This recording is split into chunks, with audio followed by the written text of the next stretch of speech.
carry no fucking fascists. This train don't carry no fucking fascists. This train don't carry no fucking fascists. We kick them off the train and we beat their fucking asses. This train don't carry no fucking fascists. This train, and now we're gonna be singing that song for the whole week again, just like I hate fascists. I wish every fascist in the world would commit suicide. Get a big fucking Bund rally and blow your fucking brains out. I hate fascists. And I learned to hate fascists growing up. I was a little kid in Brooklyn. I was a little poor kid. When we were so poor, the roaches used to give us food.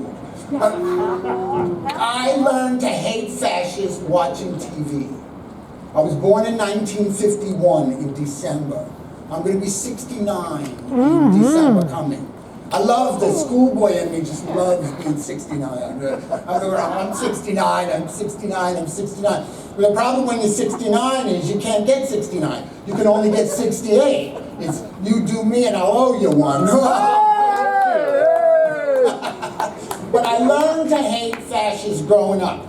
Excuse me, it's the first time I performed in front of people since December. But my parents always told us about, I was born in December and we got the television in October. So I always grew up with the television. And I loved our television. But like I said, we had no money, so we couldn't go anywhere. I didn't see a play till I was 19. But I would watch these fabulous movies with the great Claudette Colbert and Paulette Goddard and Veronica Lake had the best performance of her life in So Proudly We Hail, where they're nurses fighting the fascists on Corregidor or Bataan, wherever the fuck they're doing it. They're fighting the fascists and they're winning. And my other favorite movie was Above Suspicion. It was the only Nazi movie I ever read the novel first. And then I saw the movie with Joan Crawford and Fred McMurray. And they go into deepest, darkest Germany to solve the world. And then my other favorite movie, because I'm this little faggot from Brooklyn, and it's The Conspiracy of Hearts. Do you know it? No. It's about these nuns who save these Jewish kids and hide them in their convent. And the Mother Superior is Lily Palmer. And it's the first time I ever seen Lily Palmer. And she was fabulous. I loved her. But then there's this other nun, this frightened nun, and she's played by Yvonne Mitchell. Remember that name. She didn't get famous here in America, but she was famous in England. But when we finally make ourselves extinct, when there is the final Best Actor award for the entire universe, it will go to Yvonne Mitchell. And it's in The Conspiracy of Hearts, and I loved it. Nuns running around, and oh my God. But then as I grew older, I realized this is Catholic propaganda, because the fucking Catholics didn't help. But anyway, I gotta read this, but I loved it, and it was my favorite. And that's how I learned to hate fascists. And so now to see it encroaching again, I gotta read it because I can't remember. And that's the point of this thing is, I always hoped that I would be brave when the fascists took over, when the strong men took over. Like another thing, strong men. When you say strong man, Trump is not the first word that pops into my mind. I think of like mingy fucking lard ass or something, but not fucking strong man. I don't, but my hope is I would have the courage to give my life like fucking Anna Magnani in Open City? Open City. That's my hope. That I would face these motherfuckers and die before I let them, and I hate fascists. I hate them as a gay person. What is Neofascism? What is it going to get better? Are they going to have better fucking ways to torture people?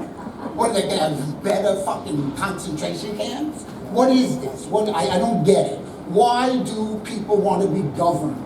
Not governed. They don't get governed. They get fucking ruled by pieces of shit. Why? And it's smart people. So my question is, it's not about smarts. It's about wisdom. this lack of fucking wisdom. Anyway, what I learned, and I don't know the economic ins and outs of fascism, I get a vague idea, but the point of it is do not fuck with the oligarchs' money, or they will fuck with your honey, baby. I read this book about the Spanish Civil War.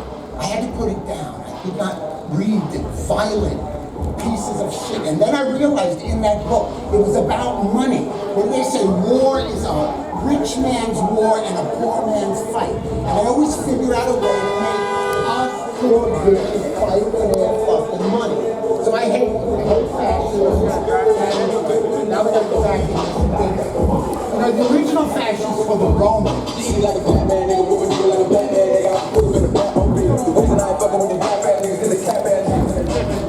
Oh, no. The original fascists were the fucking Romans, baby. And they had this guy called a lictor. And it made me think of, what do you call a female dictator? What? Think about it, a lictor. I'm not going to say it. But they had this lictor, and what the lictor did is he carried around a bundle of sticks with an axe in the middle.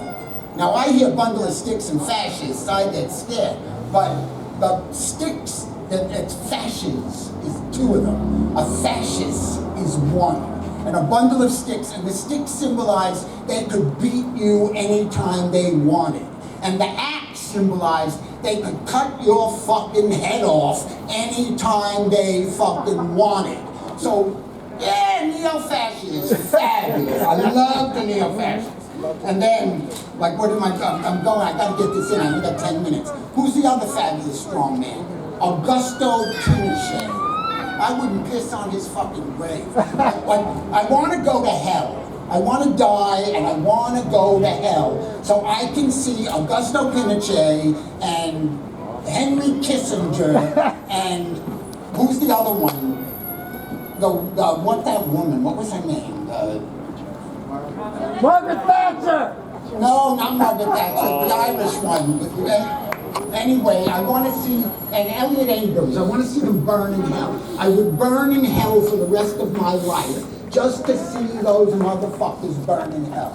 And Pinochet, I like to do, Pinochet was a magician. He could make people disappear. And then who's the other one? The other one is Franco. My favorite, Franco. I hate Franco.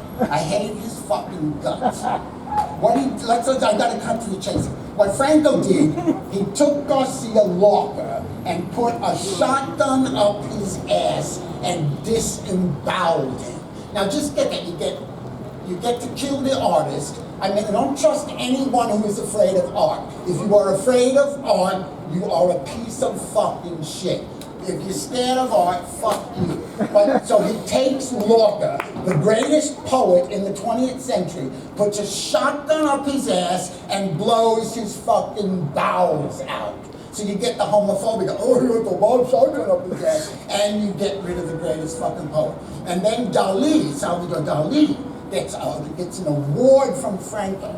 And Franco, a friend of Dali says, you know, but Salvador, Francisco blew Garcia Lorca's I didn't know this. And you're going to take an award from him? And Salvador Dali said, I would take 2. And when I heard that story, I have hated Salvador Dali since that fucking moment. Oh my God! If someone gave me a Salvador Dali painting, Uh-oh. I'd sell it and buy food for the poor. But it would not hang in my fucking house. And who's the other one? Oh, gee, I didn't know this. I went to FIT to see a clothing exhibit. And I'm walking through this clothing exhibit, and this fabulous Norel designed the uniforms for the Eastern Airlines stewardesses. And they were gorgeous, and the box jeans lined up. And then I saw this beautiful little wedding dress in the corner, and not the corner, in the middle of the room. And I walked over to see what this wedding dress was. And it was a communion dress for Franco's granddaughter, designed by Balenciaga.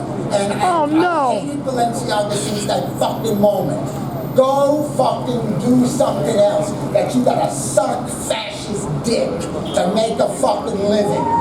Fuck you. I hate fascists. But the other thing is, I'm a little faggot from Brooklyn, a Catholic kid, and I'm going to hell for sucking dick. But fucking Franco and his granddaughter are taking fucking communion. Fuck you. Now where am I? So that's my rant on Franco. Now I'm going to rant on Pavlovich. You know who Pavlovich was? No. Ante Pavlovich. I think I'm pronouncing his name wrong, but he's a fascist piece of shit, so I pronounce his fucking name wrong. But he was the dictator of the puppet government of Croatia during World War II. He was installed by Mussolini and Hitler. Now, you look at all the ones, it's fucking ugly. I mean, you ever see a picture of Mussolini? Yeah. Look like a fucking dope. And then you get a fucking picture of Hitler. No matter which way you turn it, he is not cute. He's fucking ugly. And Pavlovich is fucking ugly. Did you see the lady on the news the other day who called Trump handsome? Yeah. I mean, I was puked in my fucking mouth. Come on. But Pavlovich was the worst piece of shit. You know, Pavlovich was so bad that the fucking German High Command, who was stationed in Zagreb, wanted to step in and stop him, but they were afraid it would implicate the fucking Fuhrer. So Pavlovich was a fucking nightmare. He killed 300 fucking thousand Serbian Christians, Jews, and fucking Gypsies. And then you know what the faggot did. Faggot, I'm sorry, he's not a faggot. God, he's not a faggot. He's not a faggot. He can't be a faggot. Faggots don't do shit like this. But he escaped after the war. He had to escape. And he went, gave the treasury of Croatia to fucking Pope Pius XII. And Pope Pius XII hid him in the fucking Vatican for 2 years. And then, after 2 years, they spirited him to Argentina.